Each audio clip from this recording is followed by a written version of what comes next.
ಪೈಕಿ ಬೆಡ್ತೂರು ಗ್ರಾಮದ ಹನುಮಂತಪ್ಪ ರಾಮಪ್ಪ ಕೊಪ್ಪದ್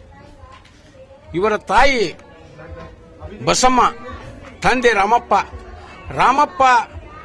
ಇವತ್ತ ಮಕ್ಕಳ ಸಣ್ಣವರಿರ್ತಲೇ ತೀರ್ಕೊಂಡಿದ್ದಕ್ಕೆ ಬಸಮ್ಮನ ಮೇಲೆ ಸಂಪೂರ್ಣ ಭಾರವಿತ್ತು. 4 ಮಕ್ಕಳನ್ನ ಕೂಲಿ ನಾಲಿ ಮಾಡಿ 1-1.5 ಎಕರೆ ಜಮೀನಿನಲ್ಲಿ ಮಕ್ಕಳನ್ನ ವಿದ್ಯಾಭ್ಯಾಸ ಕಲಿಸಿ ಸಣ್ಣ ಮಗು ಇವತ್ತು ಮಿಲಿಟರಿ ಸೇರಿದ್ರಿಂದ ತಮ್ಮ ಮನೆ ಉದ್ಧಾರವಾಯಿತು ಎಂದು ಇವತ್ತ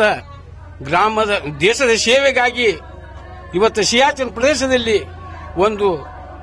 ಘಟನೆಯನ್ನು ನೋಡಿದರೆ ಆಳವಾದ ಹಿಮದಲ್ಲಿ ಮುಳುಗಿ 6 ದಿವಸ ಅವಿರತವಾಗಿ ಹೋರಾಡಿ